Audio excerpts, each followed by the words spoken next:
হস্তিনাপুর মসজিদে নিদ্রা চলে গেছে।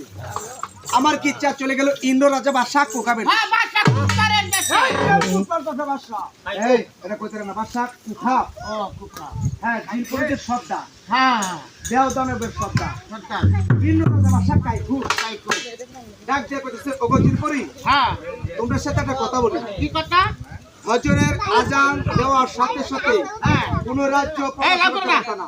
আচ্ছা ঠিক আছে যদি কোন রাজ্য প্রবেশ করে তোমরা কিন্তু কাপড়ে ছিঁড়ে আগুন লাগাই দেবে। ঠিক আছে আমরা যে প্রবেশ করব জিনের বাদশা হুকুম করলো এইদিকে লাল পরি কালা পরি নীল পরি কাল পরি। হ্যাঁ গুড়ি এর যে কাজে লাগে নির গুড়ি তুই লেহিঙ্গা কাউরি তুই যা এনকে এবার কি করে করছি এমন কি করে মুক্তি ক ক আমার বয়স হইলো 12 থাকতে হইলো ঘরে ঘরে দিন বাচ্চা বলো বাচ্চা রে বাপ জীবন জমা করো জমের কথা কো ঘরের ঘর জমের ঘরের পরে সমান সমান দিদি তো একটা কাজ করিস হ্যাঁ লবেরে কই দেখতাম শের বাংলা তোরে যাইতাম যাই তো না কি আসলে দুনিয়ার ওষুধি তোর যাইতাম না ওষুধ না সত্যি এই সত্যি তো বেড়া কাছে তোর দুটা ফুলা বানাই ও বের আগে বলে দুটো ফুলানো তাইলে বের আগে যদি আমার দুটো ফুলানো হইতে তাহলে এর তো মাছ আছে খালার আর বেরিতে বের আগে দুটো রা বলছি একটা আমি যাইতাম যাহা যাই দিতাম যাহা ঘরে যদি মাথা বেচতে বেচে দেখে তার তো বলে দুটি সন্তান তুই তো না করা একটা না কইরা যাক এইদিকে ছয় পরি রক্ষা দিল আকাশে উঠলো ডাক দিলে, দিদি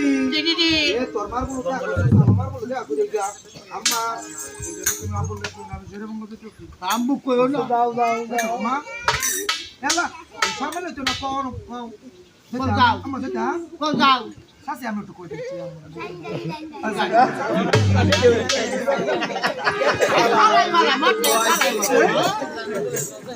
হ্যাঁ মাই কিন্তু কোন সময় কয় তুমি ওকে মেয়ে ঘরে লাগা সাসে খালা দেবো এই যে আলা করে যা এবারে সাজিলো আকাশ উঠতেছে কি কো ও গুনের মন